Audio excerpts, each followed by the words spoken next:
dari Indonesia yang konon kabarnya menginisiasi ini semua, tiba-tiba muncullah kerusuhan yang luar biasa dahsyat di Nepal, Filipina, dan kemudian terakhir ini di Perancis. Satu isu yang terjadi di suatu negara itu akan menimbulkan efek ke negara lain. Itu yang namanya efek globalisasi, di mana sifatnya menjadi stateless dan borderless. Artinya isu itu lintas batas. Peran media sosial itu menjadi ujung tombak menurut saya. Karena apa? Karena tidak ada batasan dalam media sosial. Siapapun bisa menggunakan media sosial untuk kepentingannya. Ketika terjadi revolusi Arab Spring, itu juga dari sosial media. Di Mesir bagaimana, di Suriah bagaimana menyebar kan. Jangan-jangan ini didesain oleh konglomerat-konglomerat dunia ini yang memang memiliki, yang mengontrol si X lah, si YouTube lah, si TikTok lah. Saya masih punya dugaan itu juga. Konglomerasi dunia ya, yang mengatur ekonomi dunia. Mereka tidak ingin negara yang periferi atau semi-periferi naik kelas menjadi negara core. Sehingga mereka men-setting di belakang itu. Ini polanya itu biasanya berulang. 98 ya, di mana Presiden Soeharto dipaksa menandatangani 71 pasal IMF. Nah, di situ kan di belakangnya Kamdesu begini ya. Nah, itu bisa kita lihat gitu, bahwa seakan-akan kita tuh tunduk.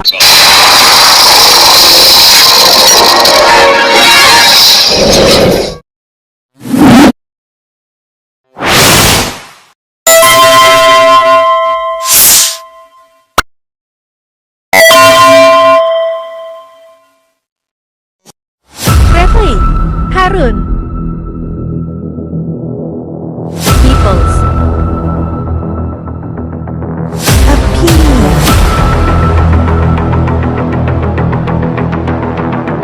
Bismillahirrahmanirrahim. Assalamualaikum warahmatullahi wabarakatuh. Luar biasa Sobat Forum dimanapun Anda berada, bersama saya Pupida Hidayatullah kembali di acara kesayangan kita, yaitu PhD 4K Podcast. Hanya di sini kritis, kreatif, konsisten, dan kocak. Ternyata yang namanya kerusuhan itu ibarat pandemi ya, bisa menyebar kemana-mana dan nggak nunggu lama-lama, cepat sekali penyebarannya. Dari Indonesia yang konon kabarnya menginisiasi ini semua, tiba-tiba muncullah kerusuhan yang luar biasa dahsyat di Nepal, Filipina, dan kemudian terakhir ini di Perancis. Apakah ini akan menjadi sesuatu yang benar-benar pandemik atau hanya ya memang kasusnya berbeda-beda, tidak terhubung begitu. Nah, untuk menganalisa ini tentunya harus paham tentang bagaimana basis perhelatan internasional itu seperti apa. Di studio sudah ada narasumber yang luar biasa nih. Jarang-jarang saya punya narasumber perempuan nih. Sekarang ini ada seorang perempuan yang luar biasa, Dr. Rahmi Fitrianti nih, luar biasa. Terima kasih sudah hadir di sini, Bu. Kita melihat ya, tiba-tiba di beberapa mancanegara ini kan, bukan beberapa, kalau mancanegara itu banyak negara kan, udah jadi nggak usah pakai beberapa lagi. Saya harus mengkoreksi bahasa Indonesia saya juga gitu.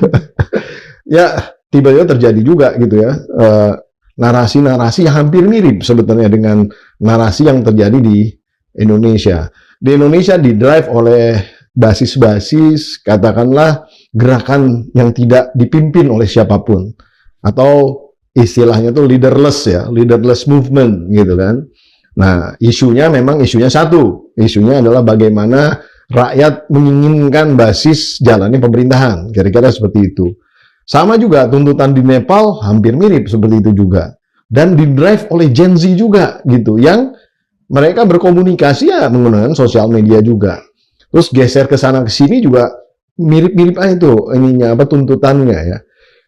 Apakah ini pertama dikarenakan oleh situasi global yang hampir mirip keadaannya, dikarenakan memang kita ini ada di era resesi dunia gitu ya, atau kemudian ini memang kemudian juga dipicu oleh, mohon maaf nih ya, ketidakpeduliannya pemerintah-pemerintah di masing-masing negara ini di dalam konteks menjawab apa yang menjadi tuntutan rakyat. Silakan aja dikasih komen, silakan. Ya.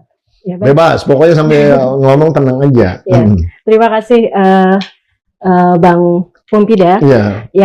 Kalau menurut saya situasi global saat ini sebenarnya memang kita sudah tidak bisa lagi menafikan adanya pengaruh dari efek globalisasi. Kenapa ini bisa terjadi, tersebar secara cepat seperti api gitu ya, yang disiram minyak, minyak yang ini. Kemudian sehingga apa yang terjadi di suatu negara itu juga akan mudah diikuti oleh negara lain. Meskipun di tiap negara yang saat ini sedang banyak demo yang kemudian menimbulkan kerusuhan massal, itu dalam tanda kutip itu tidak ada leadernya gitu ya, boleh dikatakan leaderless. Tapi sebenarnya ini karena pengaruh satu isu yang terjadi di suatu negara itu akan menimbulkan efek ke negara lain. Itu yang namanya efek globalisasi, di mana sifatnya menjadi stateless dan borderless.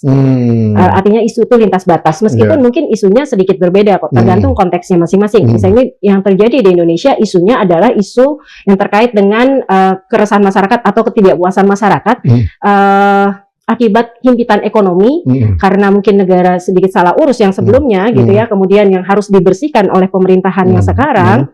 Dan pemerintahnya sekarang ini juga baru dimulai dalam waktu 10 bulan terakhir ini. Jadi belum bisa membereskan apa yang sisa-sisa piring kotor yang kemarin.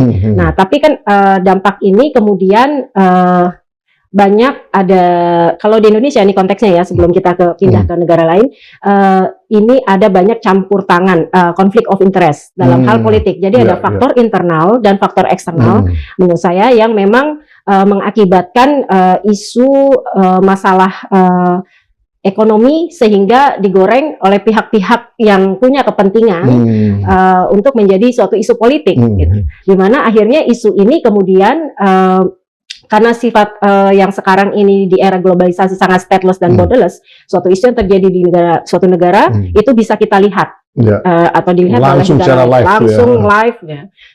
Dan hal ini menimbulkan mungkin negara-negara itu juga masyarakatnya memiliki persoalan yang sama dengan Indonesia, itu adanya keresahan akibat adanya kesenjangan sosial atau mungkin kesenjangan politik gitu ya, seperti yang baru ini terjadi di Nepal.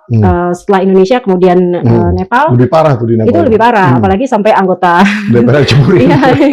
Gitu. Kita tapi diparah juga, dijarah juga sebenarnya, parah juga. Sama-sama parah tapi dalam konteks yang berbeda gitu. Satu dipermalukan, dan satu lagi dipermalukan dengan cara yang lain.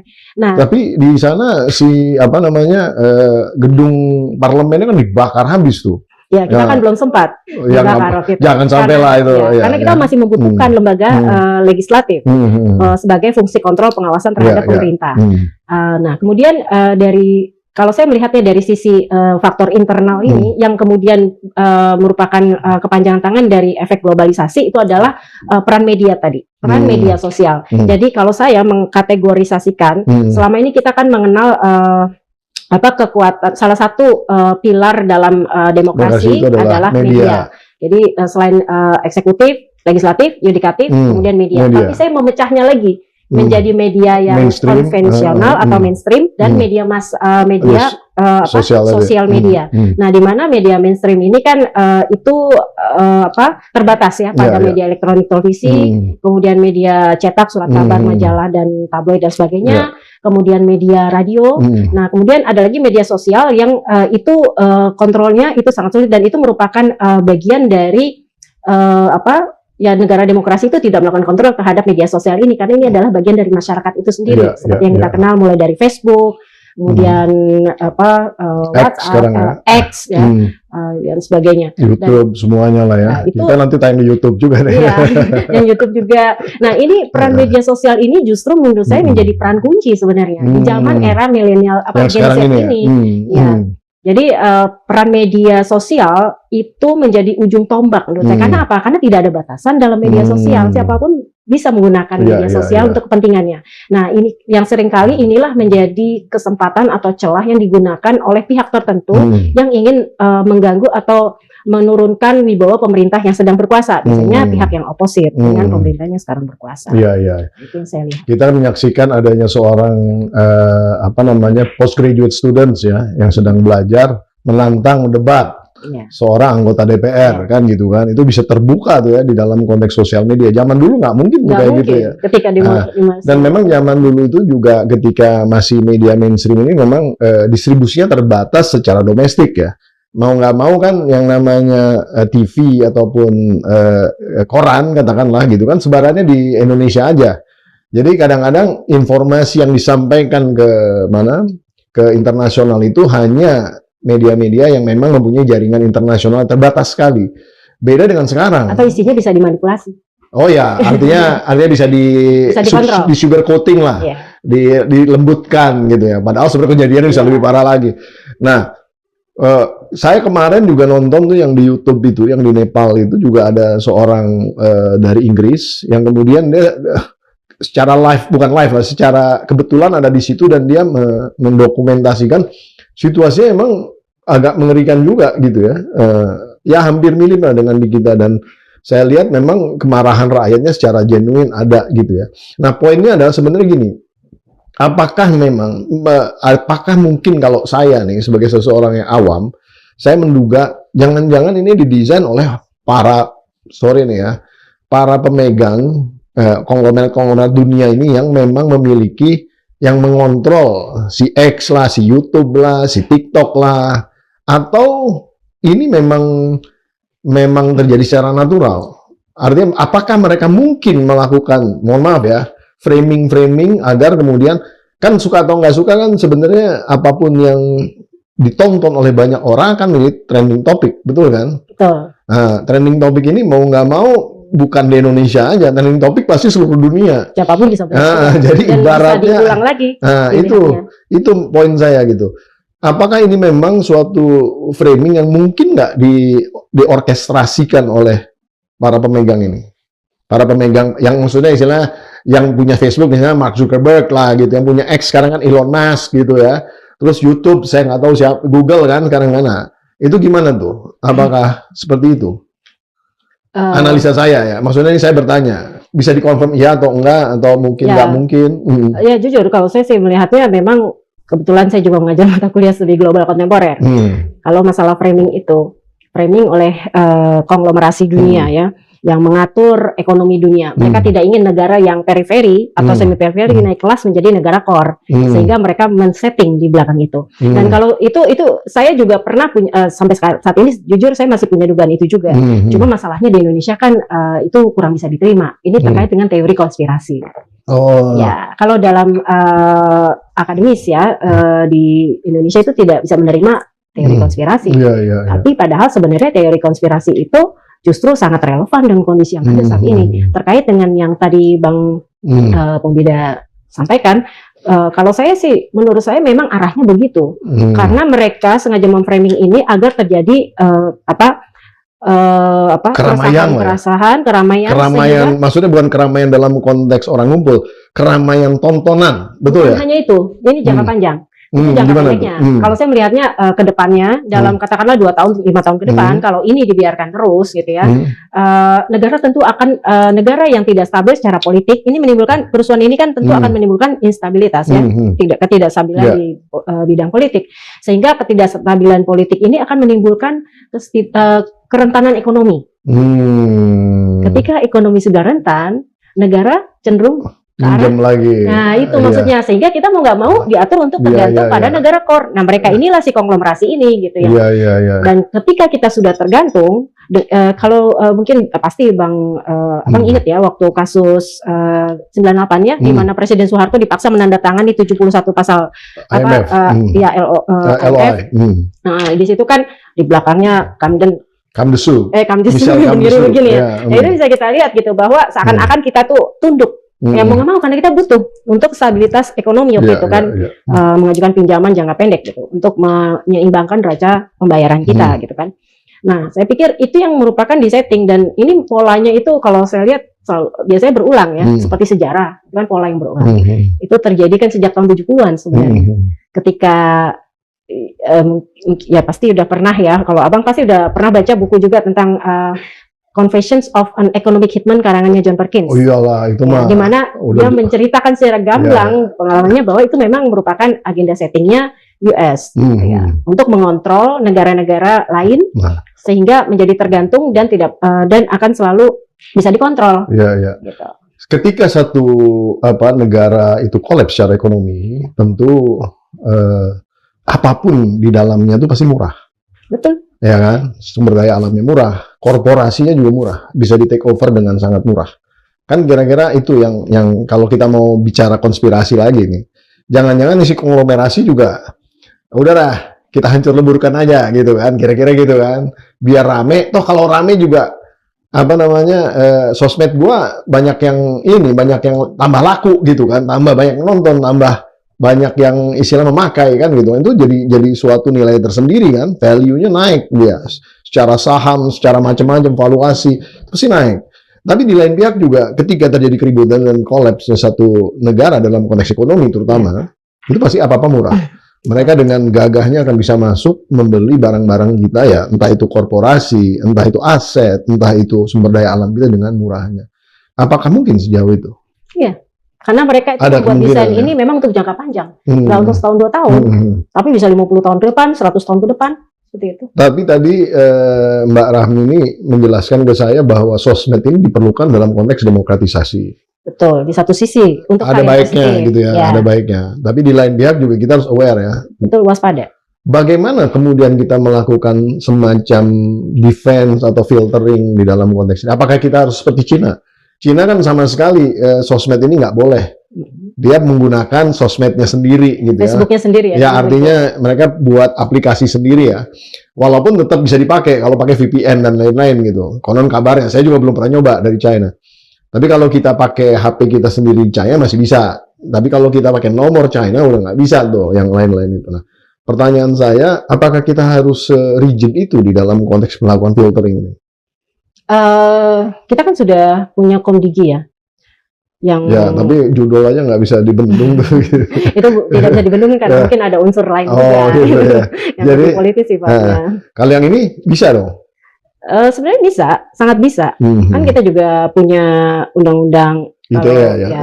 di ITE. Kemudian juga kita punya kalau di pers kita punya undang-undang pokok pers gitu kan. Sebenarnya itu bisa dan itu semua tergantung law enforcement-nya aja. Artinya ketika itu diterapkan pemerintah juga jangan tebang pilih, jangan diskriminatif gitu dan harus dibuktikan jangan sampai orang yang memang dia jadi menyebarkan itu kalau memang menyebarkan pendapatnya saja kan sah-sah saja. Namanya juga kita kan diatur dalam Undang-Undang 45 ya, 1945 Undang-Undang Dasar ya kan pasal 28 tentang kebebasan berpikir. Yaitu jangan diberangus juga. Itu adalah hak rakyat, hak dari bagian dari hak asasi manusia. Nah, tapi kalau itu sudah tendensius sifatnya, baik misalnya Bang hoax yang menyebarkan berita hoax atau fitnah ya katakan gitu misalnya ya itu bisa dijerat oleh pasal pidana KUHP gitu kan. Ya sebenarnya sih sesimpel itu aja menurut saya, tapi jangan tebang pilih gitu. Kalau memang saya tahu ya paham memang sulitnya ketika banyak orang yang menyebarkan berita-berita hoax gitu ya, apalagi kan biasanya ini menjelang pemilu ya terkait dengan black campaign gitu ya. Sebenarnya sih filternya itu adalah di edukasi. Sosialisasi. Pemerintah, menurut saya, pihak Komdigi itu perlu mensosialisasikan bagaimana bermedia sosial yang baik dan benar, menyampaikan berita yang baik. Artinya nggak pernah kelihatan tuh ya? Belum, dan mungkin juga belum terpikir sama mereka ya, saya nggak tahu juga. Tapi teman saya nanti saya kasih tahu deh tuh. Karena ini perlu, menurut saya, ini untuk membendung hal-hal yang sifatnya negatif dari efek atau dampak kemajuan teknologi di bidang media sosial. Artinya pemerintah ya cukuplah edukasi, mulai dari gurunya, tolong sampaikan ya di kelasnya, mulai dari TK, SD sampai universitas gitu ya. Mohon disampaikan atau perlu dibikin mungkin apa ini tulisan-tulisan yang ditempel-tempel di sekolah gitu. Semacam apa etika gitu ya, semacam etika bermedia sosial gitu. Ya.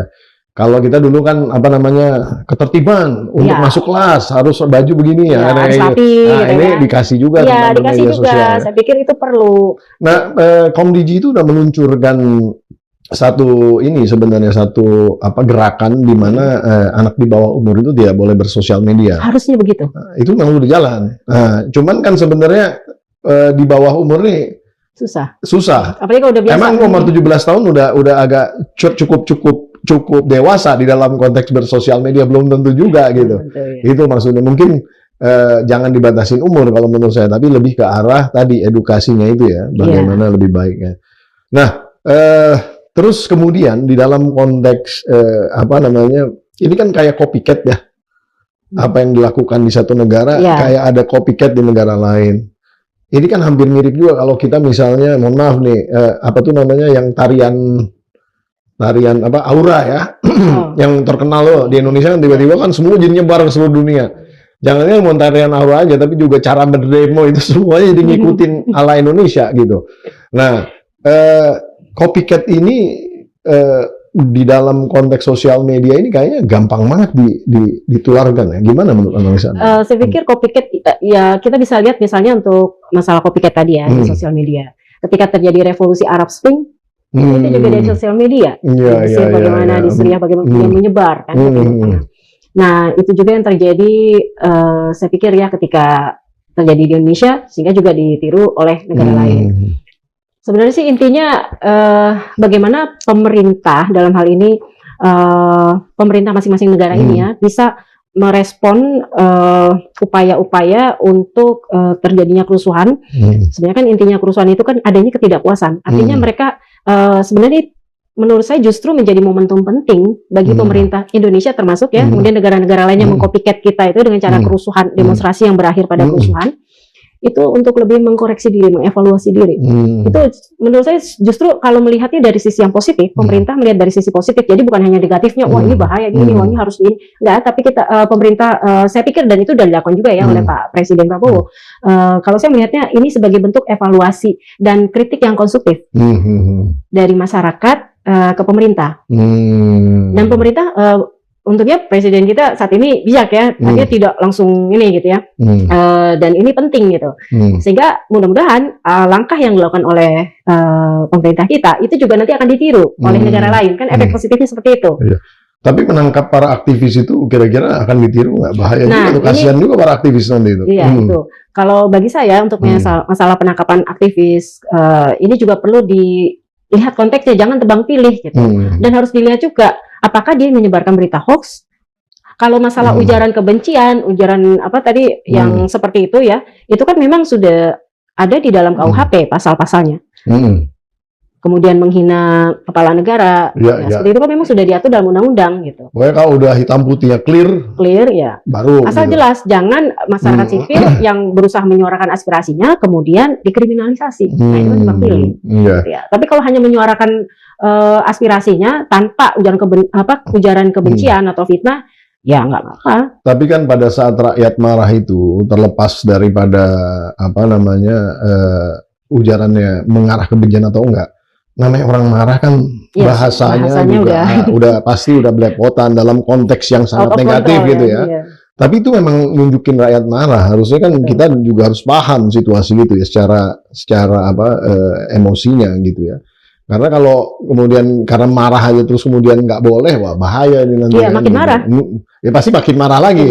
Tapi kan kalau udah ditangkap kan bahaya nih lagi cuma gara-gara marah aja gitu kan. Itu kan kalau dulu berpikir aja ditangkap, kalau saya marah aja ditangkap. Udah ada peningkatannya. Tapi gini, poinnya sebenarnya kan kita ini jadi kayak pemadam kebakaran ya. Betul. Artinya kan sebenarnya ini justru harusnya ada pencegahannya.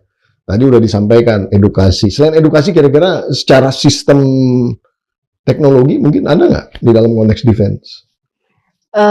Maksudnya ini defense yang mana? Ya dalam konteks kan defense yang ancaman dari luar. Kan salah satu tujuan kita bernegara ini menciptakan stabilitas nasional yang sehat dan dinamis tentunya kan. Nah kalau begini terus kan pasti nggak akan sehat dan dinamis, nggak akan stabil dan nggak sehat dan akan pasti dinamis tadi. Gimana? Ada nggak cara lain gitu? Cara lain sebenarnya will-nya pemerintah. Lebih mendengarkan aspirasi lebih empatikal gitu ya. Ya, lebih empati, kemudian mendengarkan aspirasi masyarakat. Ya memang sebagian sudah dilaksanakan ya kemarin oleh Pak Prabowo. Kemudian cukup dengan Pak Prabowo aja. Kan sebagai presiden pemilik otoritas tertinggi. Bukan, maksudnya apakah perlu diejawantahkan ke bawah? Maksudnya dalam konteks ini ya termasuk menterinya, kepala daerah. Artinya dari Pak Prabowo itu kan menyampaikan ke menteri-menterinya. Artinya sebagai pemegang otoritas tentu akan disampaikan kepada para menterinya. Jadi bukan hanya Pak Prabowo sebenarnya, beliau kan hanya sebagai maksudnya pemberi arahan gitu kepada bawahannya. Justru itu semua harus bisa mengakomodasi agar supremasi sipil ini tetap terjaga gitu. Dan menurut saya yang pertama itu adalah mencari akar masalahnya. Jadi nggak langsung ditangani langsung, tapi mencari akar masalah. Bahkan kalau perlu pemerintah itu punya, memang sudah saya tahu ya dari BSSN atau dari mana itu sudah ada sih sebenarnya. Tapi saya nggak tahu kenapa ini mungkin belum optimal kali ya, karena ini kan mendadak semuanya kan. Artinya sudah punya sistem semacam early warning system ya. Ya. Jadi sebelum itu terjadi sudah bisa diantisipasi. Ya, Nah, sebetulnya caranya- dengan big data analytics ya, itu sebenarnya kan apa yang dibicarakan Betul. di ranah sosmed itu mudah sekali diantisipasi. Artinya bukan dalam konteks yang isinya mengintervensi ya, tapi kan bisa di counter dengan isu lagi atau Betul. bagaimana gitu. Nggak mesti secara fisikal aparat turun ke bawah, nggak mesti juga gitu. Itu mungkin lebih efisien ya. Iya.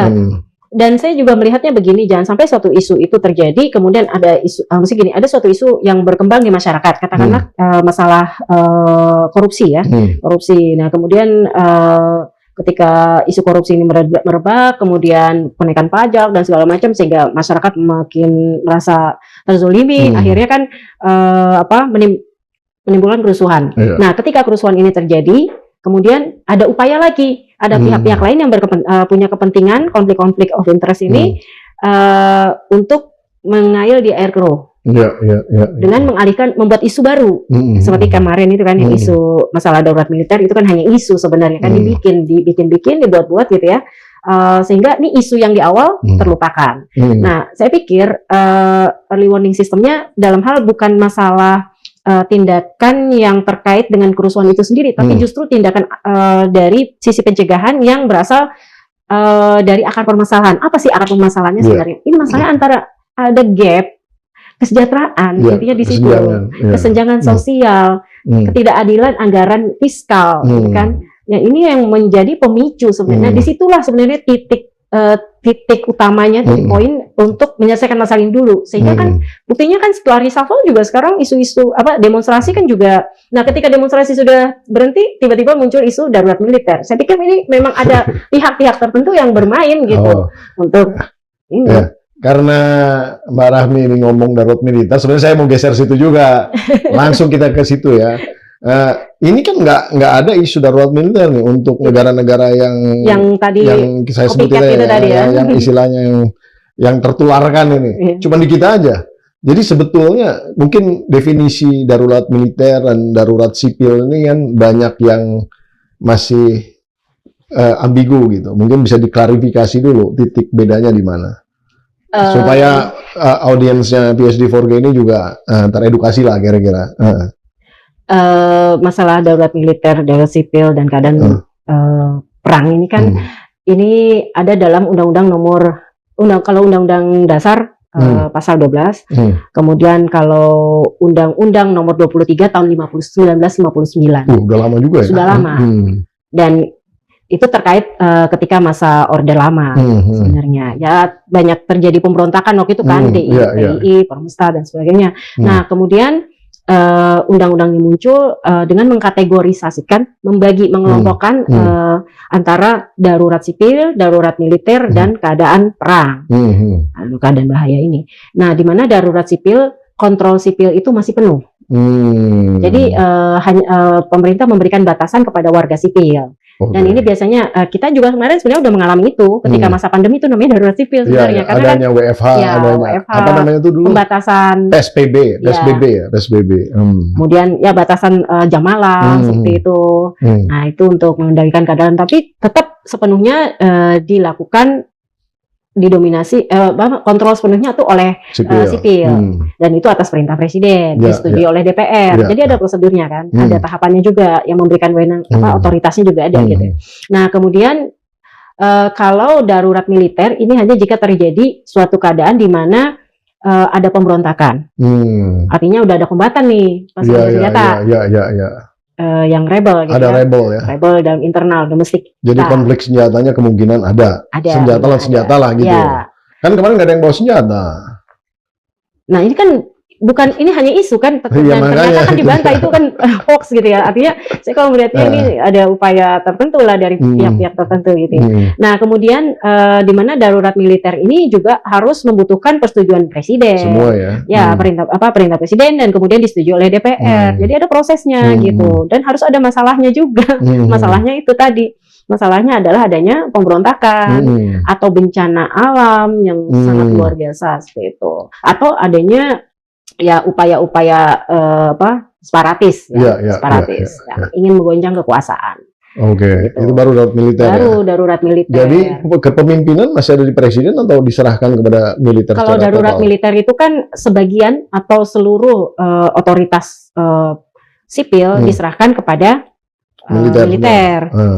Tapi masih terbatas kontrol militernya, tidak sepenuhnya. Nah, yang sepenuhnya itu adalah kontrol militer sepenuhnya ketika terjadi keadaan perang. Itu dinyatakan oleh presiden, setuju oleh DPR, kemudian menyatakan kontrol sepenuhnya dilakukan oleh militer. Oh, iya. Gitu. Kalau dalam kondisi darurat militer, posisi polisi di mana? Posisi polisi bersama dengan militer. Bersama dengan militer atau di bawahnya? Kolaborasi. Atau di bawah kendali militer? Iya, di bawah. Karena kan dia di bawah ya? untuk keamanan. Jadi maksudnya dia di bawah kendali militer ya? Okay. Kalau sudah darurat Saya militer. mau klarifikasi itu kan. Iya, Apakah itu situasi itu memang diinginkan oleh, mohon maaf nih, tentara kita? Tidak. Tidak ya? Saya melihatnya tidak. Tidak ya? Sama sekali tidak. Dan itu sudah dibantah dengan tegas. Oke. Dan saya yakin sekali Presiden Prabowo itu sangat paham masalah ini, sehingga dia juga tidak ingin Indonesia tercoreng demokrasi dan hak asasi manusia kita. Ya, Presiden Prabowo saya pikir sudah cukup bagus ya dalam menangani ini. Artinya tidak menginginkan sama sekali adanya darurat militer kecuali perang gitu kan dengan negara lain. Gitu.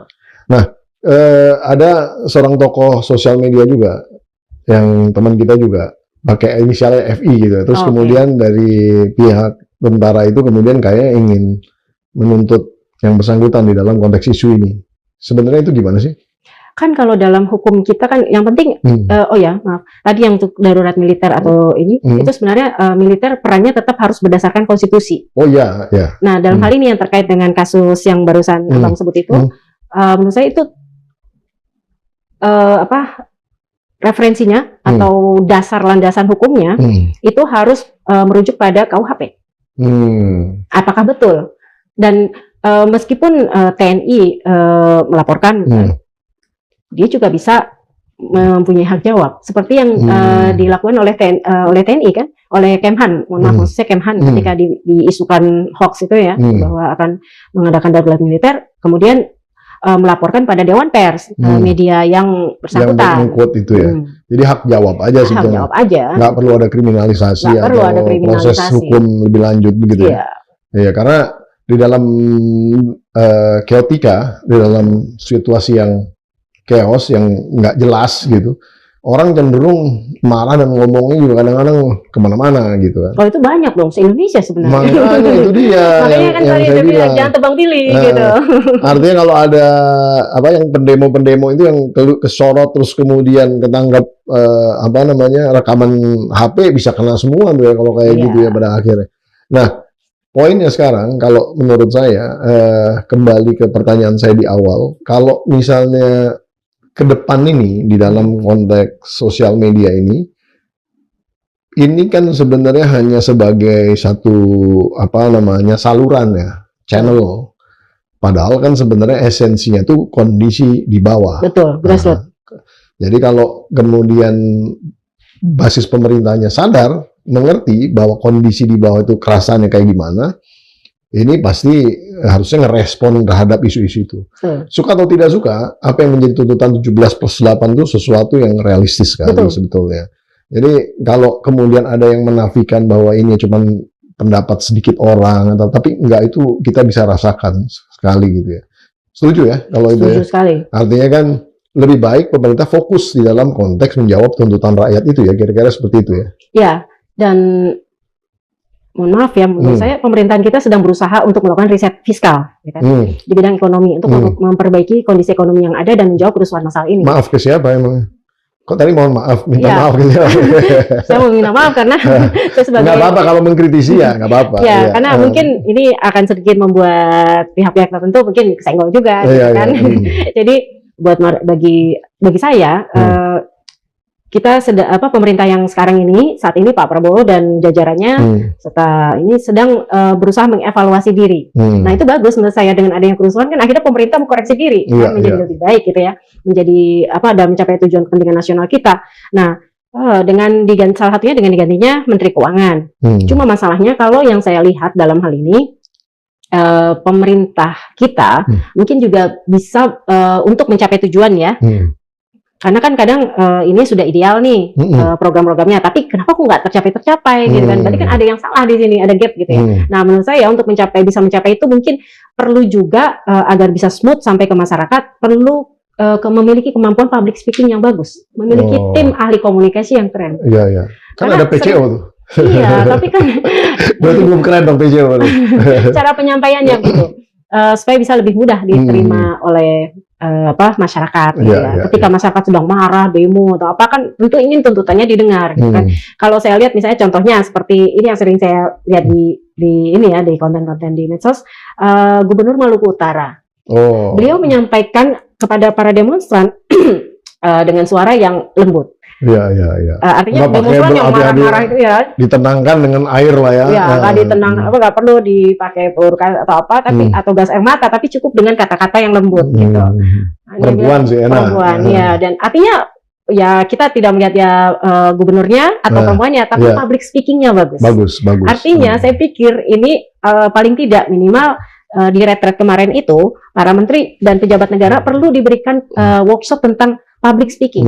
Jadi jangan asal ngomong gitu. Dan kalau udah slip tongue itu udah susah karena dia kan punya otoritas. Jadi itu akan menimbulkan gejolak padahal sebenarnya maksudnya bercanda gitu. Ya, artinya itu penting banget. Kalau perlu ditatar lagi semua menteri untuk melakukan public speaking yang bagus gitu. Sehingga bisa menyampaikan apa programnya dengan baik sehingga bisa diterima oleh masyarakat. Gitu. DPR perlu? Oh, perlu banget gitu. Jangan cuma ketika kaderisasi untuk pemilihan legislatif gitu, tapi juga ketika menyampaikan kebijakan apa ya, contohnya kan kita tahu yang rumahnya digeruduk itu kan kemampuan public speakingnya kurang, karena kemampuan public speakingnya kurang. Sebetulnya pada jago-jago public speaking, cuman salah penempatan. Ya, cuman overconfidence. Itu beda ya. Public speakingnya bagus sebenarnya, cuma overconfidence saya lihat. Ya, tidak ada empatinya tadi ya. Betul, kurang memiliki empati. Nah, itu yang pertama public speaking. Yang kedua, kemarin ketika ada menghadiri acara yang dihadiri oleh Pak Purbaya, Menteri Keuangan kita yang baru, saya pikir even bahkan Menteri Keuangan juga perlu diberikan bukan perlu diberikan ya, bukannya saya menggurui ya, tapi maksudnya mungkin perlu mempelajari atau ada timnya khusus atau konsultannya yang bisa memberikan masukan mengenai ekonomi yang pro rakyat, pro poor, gitu kan, yang kerakyatan, karena itu kan yang dimau oleh Pak Prabowo sebagai presiden, yang sifatnya lebih ke kemandirian, yang intinya kan berfokus pada rakyat, gitu ya. Artinya kebijakan yang sudah bagus, gitu ya. Kalau gimana bisa sampai ke masyarakat, hasilnya ke masyarakat, yaitu harus ini dengan pengetahuan tentang bagaimana sih di grassroots itu gitu, sehingga kebijakan ini ngeblend membaur gitu, artinya bisa benar-benar implementasinya sampai ke masyarakat. Kalau selama ini kan kebijakannya begini, tapi ternyata realitas masyarakatnya beda. Gitu. Nah itu yang menimbulkan keresahan sehingga menimbulkan kerusuhan kan gitu. Ya kalau DPR-nya termina bobokan seperti ini, terus kemudian dengan kejadian kemarin, ini tambah takut ngomong nih mereka. Padahal sebenarnya mereka juga tugasnya ngomong. Parlemen, bukan parlemen itu kan parle ya. Betul. Parle itu berbicara, menyampaikan fungsi kontrol terhadap pemerintah ya. Kira-kira apalagi dengan adanya, maaf ya, ini tiba-tiba ada beberapa. Minta maaf lagi. Kita dibalikin, tapi nggak apa-apa. Kita harus banyak meminta maaf karena kita banyak salah juga kan. Manusia tempatnya salah. Jadi maksud saya gini, ini kan DPR ini di dalam konteks sekarang ini justru mungkin banyak dalam tanda petik gitu terberangus dengan kondisi yang terjadi kemarin. Artinya orang-orang yang offside ini kan banyak kemudian dalam tanda petik di-recall lah gitu ya, di-recall oleh partai-partainya gitu kan. Ini kan akan menjadi mereka lebih hati-hati lagi. Nah, apalagi sekarang kan pemerintahnya cukup dominan terhadap partai-partai ini. Nah, bisa jadi malah berbalik nih, bukannya korektif, tapi malah jadi tidak ada koreksi sama sekali dari DPR di dalam konteks hubungan antara legislatif dengan eksekutif ya. Itu maksudnya. Ini kan berbahaya juga untuk demokrasi gitu maksudnya. Sipilnya menjadi lemah nanti. Tapi di lain pihak sipilnya akan lebih kencang. Bukan kebalik, sipilnya lemah, malah lebih kencang dengan sosial media dan lain-lain. Ini kan memposisikan dia di antara pemerintah langsung dengan rakyat. Ya maksudnya DPR yang ini kan saya sipil kan? Oh ya. Dalam konteks dia Masyarakatnya yang kuat. Gitu. Artinya nanti karena ininya mandul, karena ini ternina bobokan atau terberangus, ini bukan didesain ya, mungkin juga by trauma ya, lah, gitu ya. traumatik lah mereka ya. Jadi mereka akan lebih hati-hati, lebih ini, bahkan malah jadi fungsi kontrolnya nggak jalan gitu maksud saya. Betul. Nah, kalau kemudian pemerintah dengan rakyat terus kan capek juga nih. Itu loh poinnya sebenarnya. Kira-kira ada nggak jalan tengahnya di dalam konteks ini? Kalau saya sebelum bicara tentang jalan tengah, saya melihatnya begini, Bang. DPR yang kesannya jadi mandul nantinya, gitu kan? Karena adanya traumatik ini. Bukan kesannya, coba aja nanti lihat. Cuman segelintir aja yang ngomong, yang berani. Tapi yang lain masih banyak yang diam. Saya pikir justru gini, mereka ini kan baru kejadian ya, wajar. Masih menimbulkan efek traumatis. Tapi saya pikir mereka juga akan mengoreksi dirinya juga, mengevaluasi dirinya juga, dan mereka tentu akan berusaha untuk menjadi yang terbaik. Yang selama ini justru mungkin ingin melakukan yang terbaik, terhalang oleh kondisi di sekitarnya, di internal mereka juga, gitu kan, terhalang ya, gerakan terbatas gitu, menjadi terbatas. Nah, dengan adanya ini justru mereka mungkin bisa akhirnya menyadari gitu ya. Atau bahkan lebih berani juga nantinya ke depan gitu. Dan kalaupun saya yakin anggota DPR ini kan orang yang terpilih ya, dipilih oleh rakyat. Tapi nggak tahu kalau yang dari artis-artis ya. Tapi yang saya tahu kalau memang dari awal para aktivis yang kemudian menjadi anggota-anggota DPR, mereka kan punya sikap tentunya kan. Mereka juga punya keberanian. Nggak mungkin mereka takut. Oke, sekarang baru 1-2 yang muncul berani bicara di masyarakat. Saya yakin dalam 2 bulan, 1 bulan, 2 bulan ke depan mereka juga akan berani gitu. Artinya saya sih tidak melihat bahwa DPR akhirnya menjadi mandul. Saya nggak melihat gitu. Justru mereka makin hati-hati ke depannya gitu, untuk tidak lagi menyakiti. Bahasanya dipilih seperti lah. Itu, ya. Ya mudah-mudahan seperti itu ya. Karena kalau saya lihat karena fungsi DPR itu pasti harus ada sebagai kontrol. Kalau enggak trias politika kan. Ya ngapain rakyat langsung berhadapan pemerintah langsung kan gitu kan. Terus nanti kan bahaya kalau tidak ada fungsi kontrol DPR. Jadi DPR itu hanya untuk ngetok anggaran sama untuk ngetok undang-undang aja. Padahal sebenarnya justru mereka harus bisa menyerap aspirasi dan menyuarakannya di dalam konteks hubungannya dengan pemerintah. Kan gitu sebenarnya. Nah, artis juga jangan direndahkan lah. Kan ada yang mau yang itu ngusulin itu tuh undang-undang anti flexing. Coba kita juga bingung tuh definisi flexing apa ya. Nah itu dia, flexing kan macam-macam. Ada yang mungkin flexingnya ketika dia jalan-jalan naik gunung di pinggir air terjun, walaupun hanya jalan-jalan sederhana, misalnya naik sepeda atau jalan kaki kan di gunung. Itu kan flexing bukan? Maksudnya gini, kalau kita foto di mobil mewah, dekat mobil pada punya kita emang flexing nggak? Makanya, atau liburan gitu.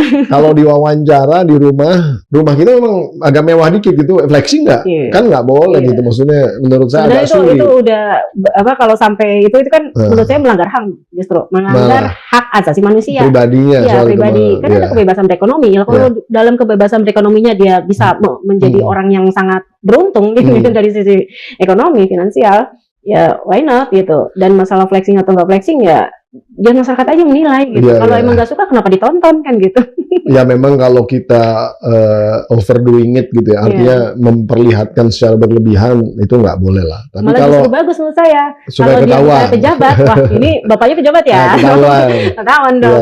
Ya. Benar juga ya sebenarnya. Jangan mempermudah tugas ini kan Dirjen Pajak. Dibebasin aja tuh ya sebenarnya kalau kayak gitu ya, nggak usah ada pelarangan dan lain-lain. Oke.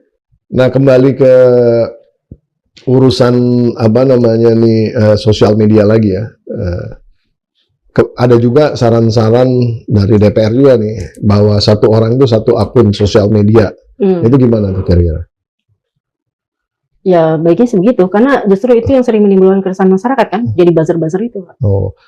Seringkali. Tapi gimana caranya? Kan sebetulnya ya sama seperti handphone. Kan handphone kita kan mendaftar pakai KK, pakai apa segala macam kan. Iya nomor KK ya, KTP nih. Nggak ada yang berani ngomong lagi nanti kalau. Iya maksudnya nggak masalah juga sih. Maksudnya maksud saya gini, di dalam konteks kita sebagai masyarakat, alter ego itu tercipta dengan sendirinya. Ya. Zaman dulu wartawan itu ketika dia ingin tidak ketahuan sama para kolonialis, itu mereka pakai nama samaran kan. Iya, zaman dulu. Sebenarnya Perempuan juga jadi biar dimuat tulisannya jadi ya kan, laki. nah, itu kan. Makanya maksud saya itu sebenarnya bukan di dalam dunia sosmed saja, tapi anonymous identity itu ada. Iya. Sudah ada dari zaman dulu. Jangan salah, Batman aja kan punya dual identity gitu kan misalnya. Tapi yang paling penting itu sebenarnya justru kalau menurut saya bukan di dalam konteks punya akunnya, tapi di dalam konteks Penggunaannya. bagaimana. Kalau memang dia udah tendensius, harusnya ada intervensi lah yang bisa gitu ya. Apalagi yang dia memang misalnya followernya banyak dan lainnya, walaupun dia memang anonymous gitu ya. Tapi kalau memang dia orang yang secara fisikal ada gitu ya, dan memang dia berpengaruh, ya itu harus diberi ruang kebebasan juga di dalam konteks berbicara sebenarnya. Iya, Nah, justru itu menurut Anda sebagai gimana? ya itu tadi kalau ingin melihat dari sisi keamanan politik ya, karena kan seringkali dijadikan sebagai alat instrumen oleh ketika kampanye atau apa black campaign, makanya banyak akun-akun palsu gitu kan, atau akun palsu yang digunakan misalnya untuk kejahatan cyber kayak gitu kan. Menurut saya yang itu Itu perlu. Fufu Fafa juga akun palsu ya? Nah, iya. Nah itu menurut saya mulainya jangan tebang pilih, mulai dari besar dulu gitu, jangan yang kecil-kecil yang ditangkepin gitu. Nah tapi dari sisi apa tadi yang terkait dengan kebebasan berekspresi, kebebasan berpikir, ya itu jangan dibatasi. Malah menurut saya justru kalau orang tampil non anonymous, misalnya dia benar-benar dengan pribadinya, harusnya diapresiasi gitu kan, karena bagaimanapun juga dia mau tampil di dalam konteks dirinya kan, bukan anonymous. Walaupun ini akun anonymous ini sekarang yang mengerikan dengan menggunakan half truth atau post truth ya, menggunakan AI dan lain-lain, menarasikan kejadian-kejadian dengan framing-framing yang agak apalagi yang short-short itu misleading sekali itu. Dan justru itu yang harus dirapiin. Iya, itu menurut saya yang itu. Karena itu berbahaya untuk penipuan segala macam ya, termasuk juga upaya-upaya provokasi atau apa. Nah itu memang harus dibatasi kalau yang itu. Tapi kalau yang ya sekedar untuk edukasi atau memberitahu masyarakat, ada kejadian ini, itu menurut saya sih nggak masalah. Atau dia menceritakan isi pemikirannya gitu, itu nggak masalah. Tapi kalau sudah membahayakan keselamatan negara, karena intinya adalah kepentingan nasional, nah itu baru gitu. Ya. Kalau kemudian kita membangun sosmed sendiri, terus kemudian ini sosmed yang dalam tanda petik ya lebih terfilter lah, itu gimana idenya? Kita bikin sosmed tapi difilter oleh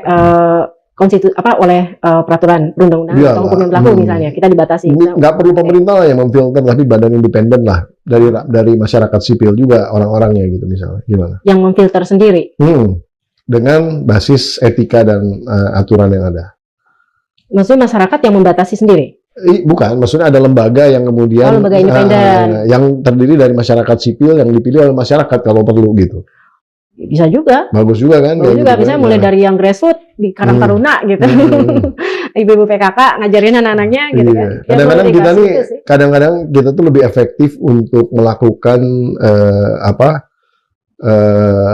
saling mengingatkannya itu, saling mencoleknya, saling senggolnya itu kalau dengan orang yang dekat, ketimbang sama orang yang jauh. Gitu, itu sebenarnya. Malah menimbulkan ketidakpercayaan kan kalau dengan orang yang jauh. Tapi kalau karena kita gotong royong kan. Iya, itu sebenarnya. Jadi sebetulnya banyak cara ya sebenarnya dalam konteks ini. Nah, tapi kembali ke teori konspirasi besar ya. Ini kan suka atau tidak suka ruang sosial media kita benar-benar bablas lah, ya. Saya pikir bukan hanya di Indonesia, seluruh dunia. Karena itu hal yang kecuali Cina kan, kecuali Cina dan Korea Utara. Korea Utara pasti lah itu, apa aja nggak boleh. Rambut pun harus sama. Nah, poinnya adalah sekarang kita tuh sebenarnya dua loh kerugiannya. Yang pertama adalah bandwidth yang kita pakai, artinya traffic yang kita pakai itu selalu kan ke sana semua kan. Itu kan kita bayar sebenarnya. Jadi kita ini juga secara ekonomi dirugikan karena kita traffic yang ke sana kita ngambil. Nah, itu Indonesia harus bayar dimanapun juga. Nah, yang kedua basis-basis advertisement ya, itu udah hampir dibilang sekarang udah ya boleh masih ada hubungannya kadang-kadang dengan korporasi produk-produk lokal gitu, tapi juga tiba-tiba bisa aja sesuatu yang dari dunia internasional itu masuk gitu. Kan itu benar-benar jadi kita nih benar-benar jadi pangsa yang luar biasa di dalam konteks ekonomi itu. Nah, apakah kita harus melakukan dalam tanda petik ya negosiasi ulang dengan para pemilik sosial media ini? Negosiasi ulang dalam konteks mungkin bagi profit. Ya dong, gimana juga kita rakyatnya nih. Justru ini bargaining posisi kita populasi 270 lebih juta orang, ya kan? Nah itu kan mau nggak mau itu memberikan kontribusi besar buat mereka gitu. Dan kita mungkin masyarakat yang paling ribut. Kalau di Twitter dulu kan dibilang paling ribut ya. Nah, BlackBerry aja dulu ketika zaman BlackBerry baru keluar itu bisa dapat keuntungan hanya dari Indonesia gitu. Nah, menurut saya itu harus dipikirkan gitu oleh. Saya sepakat. Tapi Menkom DG-nya mungkin belum sejauh itu berpikirnya. Saya nggak tahu. Nanti saya tanya tuh. Belum. Ya mungkin belum memperoleh informasi ke situ kali Bang. Tapi itu kan harus kerjasama antara Komdigi dengan Kementerian Luar Negeri juga gitu di dalam konteks. Iya perlu. Sebenarnya saya juga sempat mikir gitu, kita kan pangsa pasar bukan hanya untuk produk-produk yang manufaktur atau produk fashion rumah tangga, tapi juga dalam produk elektronik yang berbentuk ini tadi kan, teknologi informasi ya, kita pangsa pasar yang besar sekali gitu. Mestinya justru kita sebagai pangsa pasar, kita juga tidak hanya mau menjadi hit target saja, tapi juga kita punya bargaining position justru yang lebih tinggi, karena ente kalau mau dari kita banyak nih, kalau nggak ya udah kita larang aja pakai produk itu, kita tutup aja gitu kan. Kalau nggak mau ini, kita juga harus dapat profit, at least minimal bukan profit dari produk yang itu tadi, misalnya X atau apa gitu ya, Facebook atau, tapi paling nggak mungkin profitnya dalam bentuk yang lain. Kita boleh meningkatkan kuota ekspor kita ke negara Anda gitu, seperti itu Pak. Dan bentuk bargaining position, barter lah ya, barter dengan nilai yang sama. Ya keuntungannya berapa dari kita, nah kita juga ekspornya dengan keuntungan yang sama, jumlah yang sama untuk ekspor ke negara dia. Gitu. Saya ini juga tukang pesen dari Cina banyak banget, karena cara-cara beli dari Cina tuh lewat Alibaba tuh lebih gampang kadang-kadang ketimbang kalau dihitung-hitung dengan shipmentnya semua sama aja sebenarnya. Bahkan kadang-kadang lebih murah dari China kalau belinya banyak. Nah itu yang lucunya. Maksudnya ada produk-produk yang saya suka beli langsung dari China. Memang mereka bagus produk-produknya, tapi kan maksudnya gini loh, jangan sampai nanti justru karena kita nih polos, ingin terbuka dan lain-lain, justru malah kita nggak punya yang namanya non tarif barrier itu. Betul. Ya kan? Padahal sebenarnya non tarif barrier ini adalah skema ekonomi yang harus didesain gitu, bukan dibiarkan begitu aja gitu. Wah, luar biasa nih. Saya senang sekali nih bisa diskusi.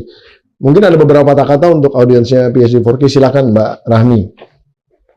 Ya, baik, terima kasih Bang Pampida.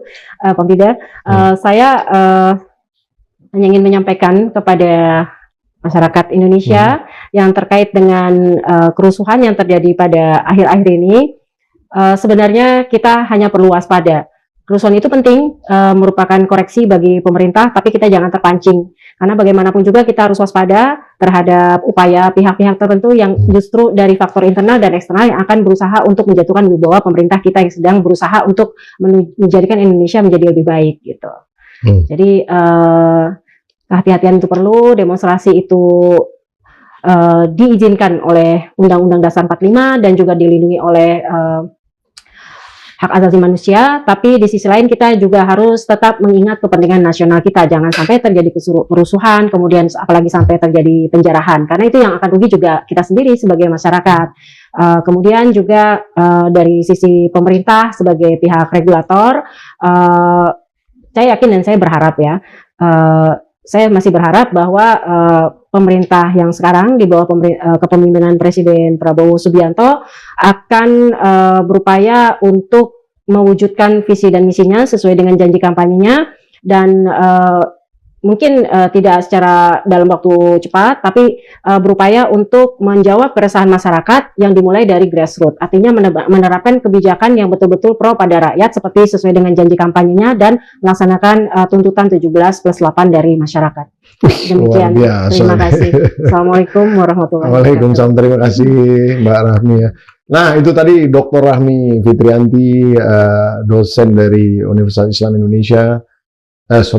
Universitas Islam Negeri, UIN ya, UIN. Mohon maaf, saya tadi salah quote.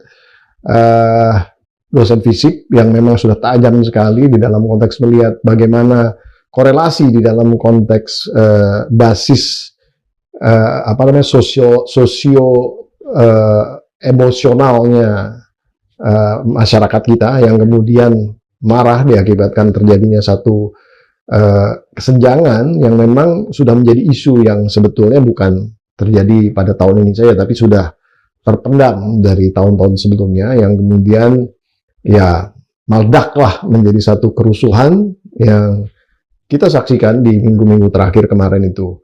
Nah, oleh karena itu ternyata apa yang terjadi di Indonesia ini bisa tertularkan dikarenakan ada sambungan-sambungan komunikasi digital melalui borderless communications, ya, stateless communications gitu, karena antara point to point, orang ke orang langsung, yang bisa masing-masing orang di seluruh dunia saling melihat secara langsung, sehingga copycat ataupun ikut-ikutan itu menjadikan seperti pandemi gitu ya. Bagaimanapun juga gelagat seperti ini harus kita waspadai secara cermat, karena di dalam konteks ke depan yang namanya mencegah tentu bagaimanapun juga akan lebih baik daripada mengobati. Karena kalau mengobati pasti sudah terjadi sakitnya, sudah terjadi persoalannya. Tapi pencegahan sebelum terjadi masalahnya itu sudah harus bisa diantisipasi. Nah, ini harapan dari kita semua, karena bagaimanapun juga kita tidak mau negara Indonesia ini kemudian mengalami sesuatu persoalan yang sangat-sangat berat di dalam konteks membangun bangsa ini ke depan. Kita ingin bangsa Indonesia terus maju, terus berkembang, dan mencapai Indonesia Emas di tahun 2045. Kita doakan bersama-sama, kita mari kerjasama, dan kita hilangkan rasa curiga mulai dari sekarang.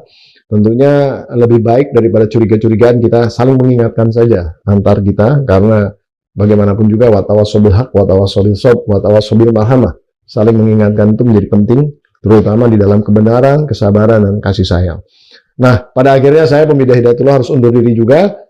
Nonton terus PhD 4K, podcast-nya di sini, kritis, kreatif, konsisten, dan kocak. Dan, nah, jangan dulu kabur. Nah, untuk yang suka main padel, nah, ini ada hadiah khusus. Ya, hadiah khususnya adalah bola dengan lambang ataupun logonya PhD 4K, ya, untuk bola padelnya. Jadi silahkan nanti, kalau yang tertarik untuk mendapatkan ini, silahkan kasih komen. Nah, komennya harus menarik gitu ya, tentang PhD 4K. Dan beri masukan, nah, nanti kita akan tanyakan alamatnya mau dikirim kemana. Nah, mudah-mudahan ini bisa menjadi satu, memorabilia yang menyenangkan untuk Anda semua di rumah. Terima kasih. Assalamualaikum warahmatullahi wabarakatuh. Sampai di episode berikutnya. Luar biasa nih. Terima kasih, Bang.